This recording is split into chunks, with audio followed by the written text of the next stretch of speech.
और आज जो विद्या बल वृद्धि जस मान खाना को होता है उसको बना करेंगे और हमारी बच्ची आपको कार्य करेंगे पूजा बच्ची है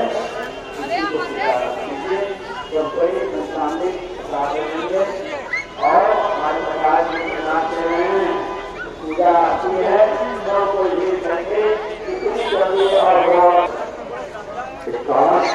लड्डू से आप करेगा प्रसाद वितरण करेंगे उसके लड्डू से आप किया जाता है संचालन करें अन्य उधर देते।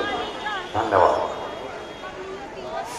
तो भक्तजनों आज और पश्चात लेने के बाद ही आप अपने गंतव्य की ओर प्रस्थान करेंगे। माताओं बहनों और भाइयों सभी से मैं कहता हूँ शालीनता से मन स्वच्छ करके एक दूसरे की मदद करेंगे, पूजा में भाग लेंगे, सहयोग देंगे।